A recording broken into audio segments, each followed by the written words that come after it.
Osvaldo Giordano es economista, actualmente se desempeña como presidente del Instituto de Estudios sobre la Realidad Argentina y Latinoamérica de la Fundación Mediterránea. Quizás es injusto mencionarlo solamente así a Osvaldo Giordano porque él ha tenido una participación importante en Córdoba para lo que es la administración de los fondos previsionales y además también ha sido funcionario nacional de este gobierno respecto de ha sido titular de la ANSES y hay unas cuantas cosas que queríamos hablar con él eh, porque me llamó mucho la atención un tuit de él de la última semana, en los últimos días, sobre que no sería tan controversial poder aplicar la ley sancionada por el Congreso. Osvaldo Giordano, ¿cómo le va? Buen día, ¿cómo anda? Hola, ¿qué tal? Muy buenos días. La verdad, Todo gracias bien. por atendernos, Osvaldo. Usted sabe que durante todos estos días me estoy acordando con usted por dos grandes temas. Digo, uno porque usted denunció la causa seguros, que la verdad quedó quizás minimizada por todos los otros escándalos que se destaparon después, pero la causa seguro es una de las causas de corrupción más fuertes que tiene el gobierno anterior. Pero ¿cómo ese entramado de seguros, cómo era? Mirá, nosotros vimos la punta del iceberg en el caso de ANSES, asociado a créditos que se habían expandido mucho, ¿no?, en el anterior gobierno, y fruto, digamos, de decisiones internas, más un decreto del gobierno estableciendo el monopolio con Nación Seguros, se contrataron seguros por esos créditos. Es decir, que en caso de que fallezca un jubilado, ¿Mm? un beneficiario del crédito, esa pérdida que se genera, porque ese crédito no se puede recuperar, en lugar de asumirla como una pérdida de ANSES de fondo de garantía, se la pasaba, digamos, a Nación Seguro a cambio de una póliza. Lo que nos impactó a nosotros en el momento que nos hicimos cargo dentro de un montón de temas y un gran desorden del organismo, Sí. era un volumen muy grande, ¿no?, que costaba mensualmente Nación Seguros. Y bueno, ahí pedí un estudio de la razonabilidad de ese monto, cosa que no era tan fácil, bueno, porque son personas de características no muy comunes en la industria del seguro, y entonces a partir de ese análisis, que lo tenemos que hacer rápido además, porque la póliza vencía en las próximas semanas, optamos por no renovar el seguro y volver a una figura que así ya la venía usando, que era el autoseguro, es decir, administrar él internamente con un pequeño descuento sobre las cuotas, hacerse cargo de esas pérdidas. Ese fue el punto inicial de todo lo que conocemos después, ¿no? De una investigación periodística, bueno, la investigación judicial, la apertura del teléfono, bueno, y todo lo que hoy estamos Claro, hablando. todo lo que vino después. Sí, un entramado. Lo más duro de todo esto, ¿sabe qué es? Que uno termina diciendo, pero estaban currando con la muerte de la gente mayor.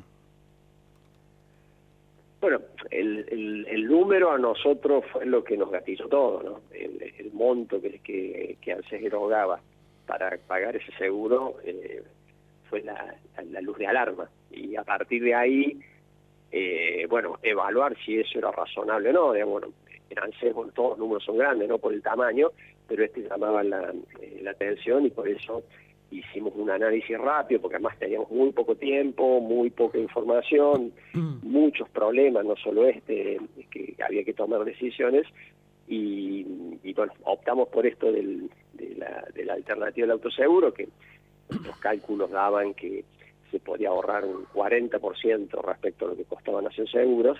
Eso un poco nos facilitó la decisión, porque era muy obvio, ¿no?, que había una alternativa mucho mejor, que era mucho mejor para el Estado. Hicimos este cambio que, bueno, a partir de ahí gatilló todo lo demás. ¿Cómo es la cuestión previsional? Digo porque es una cuestión que siempre termina, siempre sabemos que todos discuten, todos los gobiernos discuten, pero acá los únicos que pierden siempre comienza con una misma discusión que termina de la misma manera, terminan perdiendo los jubilados. ¿Cómo es esto? Mira, lo primero que te diría que es una discusión tremendamente compleja, porque es un tema complejo en el mundo, ¿no?, de difícil abordaje debido a que hay un factor muy importante que en general en Argentina lo ignoramos, que es la demografía, y cada vez hace más difícil el sostenimiento de los sistemas previsionales. Por eso es tema de polémica en todo el planeta prácticamente. En la Argentina lo complicamos más porque tenemos un entramado de normas acumulativas muy engorrosas, todo atado con alambre, muy provisorio, y chocándonos con esta realidad de no ir adaptando el sistema a los cambios de contexto. Si la demografía cambia, no puedes tener una normativa estática. Bueno, eso ha ido, y bueno, además de decisiones muy oportunistas, como por ejemplo el caso de moratoria, ¿no?, que hizo un ingreso masivo, indiscriminado de personas que no habían aportado, se las igualó a las que sí lo habían hecho. Bueno, es una sumatoria de factores que hace algo muy complejo, muy difícil de resolver, y que bueno, es una tarea pendiente porque bueno, representa no solo un factor que condiciona el bienestar de millones de personas, sobre todo personas en estado de vulnerabilidad por la edad, sino también que es tan grande que termina afectando las cuentas públicas de una manera decisiva, no solo de la nación, sino también de las provincias. Le pasa a usted en Corrientes, nos pasa acá en Córdoba, en la mayoría de las provincias. También hay el sistema previsional, que es un principal problema para las finanzas públicas. Sí, está bien, pero a mí lo que más me llama la atención es esa suerte de trampa que hace el gobierno nacional, es decir, el gobierno nacional le debe nada a las cajas provinciales, pero porque no se auditan las cajas provinciales, porque la deuda es cuantiosa y las provincias reclaman aquellas que no han trasladado sus cajas, como por ejemplo, como bien lo mencionaba Córdoba, lo mencionaba bien Corrientes, Chaco, otra caja que no ha sido trasladada, la de La Pampa, por ejemplo, que todavía tienen una deuda, la nación tiene una deuda muy importante y cada vez más acumulada con las provincias que no se quiere hacer cargo. Totalmente, y es una enorme injusticia, y te diría que dentro del vapuleado régimen federal, este probablemente sea el punto más irritante, porque perjudica a las provincias, pero solo a algunas. Por ejemplo, provincias que no tienen caja, como la ciudad de Buenos Aires o Mendoza, ese déficit que generan esos sistemas y los empleos públicos de esas provincias generan déficit, y ese déficit se cubre con impuestos que deberían ser coparticipables, porque el impuesto al cheque, por ejemplo, va al 100% a ANSES. ¿Qué hace ANSES con esa plata? Bueno, cubre el déficit de las provincias transferidas. Y cuando llega la hora de hacer la simulación y la auditoría de las que no transfirieron, ahí entra esta demora, generando una gran irritación, porque con plata de todas las provincias se paga el déficit solo de algunas y a otras se las discrimina, con un enorme impacto en las finanzas públicas, porque no es un monto menor, sino algo decisivo, incidencia en los presupuestos de las provincias. Y Osvaldo, me quedaba y hacía suerte de introducción cuando comenzaba a hablar contigo sobre esto que vos colocabas en un tuit, que puede ser viable, es sustentable este proyecto aprobado por el Congreso de la Nación. Yo hay una cosa que no termino de entender. ¿Puede ser viable, no puede ser viable? Cuando a mí me dicen algo de eso, cuando yo veía la discusión, digo, pero en la base de qué es viable o no, si estamos hablando que el gobierno nacional todavía se maneja con un presupuesto pensado para el año pasado y con todos los cambios que ha tenido en la economía argentina, ¿de dónde se salta para decir si es viable o no es viable? No te hablo en tu caso en particular, sino digo, yo ciudadano de a pie, sin conocer mucho economía, digo, pero ¿cuál es el parámetro para decir, señor, sí, tiene razón, esto es viable o no es viable porque el presupuesto marca esto o porque esta es la base de cálculo para darle el margen de viabilidad? Esa es la primera gran pregunta que tengo ante esto. Sí, mira, esto es un informe que preparamos en el IERAL de la Fundación Mediterránea, apenas se aprobó en diputados y entraba a Senado el tratamiento. En ese momento lo hicimos y sus conclusiones siguen siendo válidas porque el Senado mantuvo la misma redacción del proyecto de diputados. Ahí, en un informe una serie de informes que hace el IERAL sobre el programa de asistencia al Poder Legislativo, en el cual tratamos de ayudar a los legisladores con información, evidencias, propuestas, evaluaciones críticas de los proyectos, a fines de mejorar las leyes. E hicimos eso con este proyecto tan importante. Y lo que planteamos es que en la resolución de tu pregunta es, bueno, la comparación respecto a la situación actual, es decir, si aprobar el proyecto significa aumentar el gasto respecto al no aprobarlo, y eso afectaría el equilibrio fiscal, que el gobierno lo viene defendiendo con mucho énfasis, o hay una manera de instrumentar el proyecto sin que afecte e incremente el gasto público y por lo tanto no afecte el equilibrio fiscal.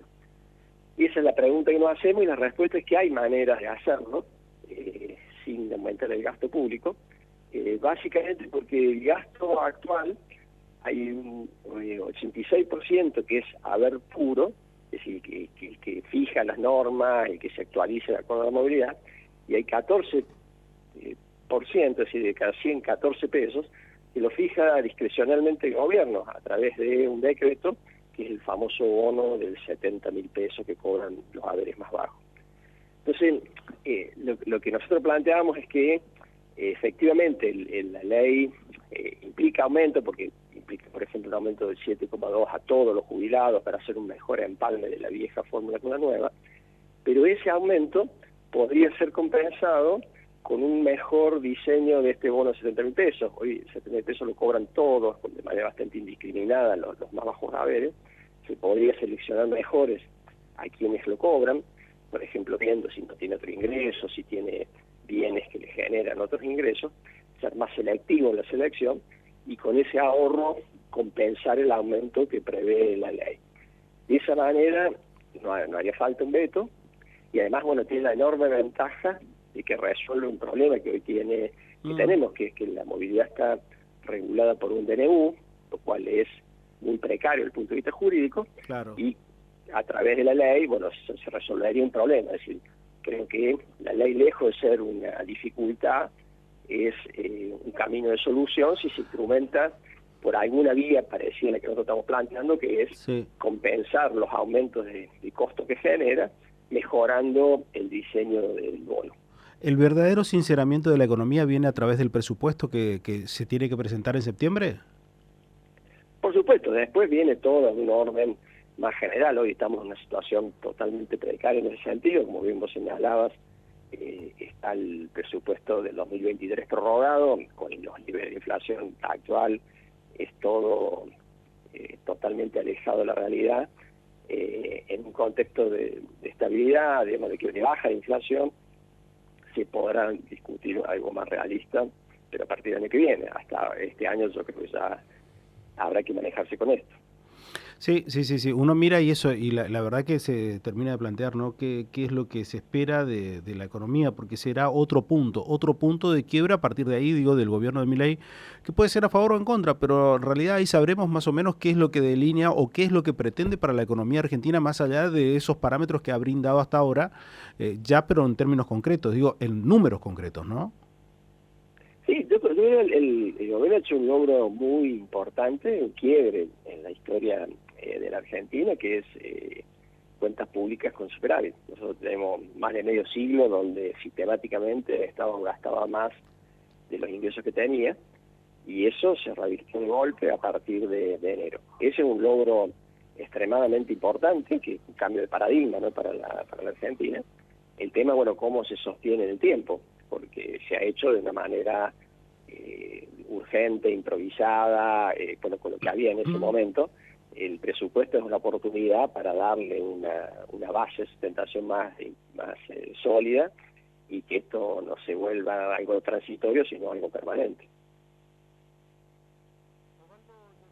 Osvaldo Giordano, la verdad un gusto siempre poder escucharlo. Gracias por esta claridad y es un gusto realmente hablar de economía con usted. Gracias.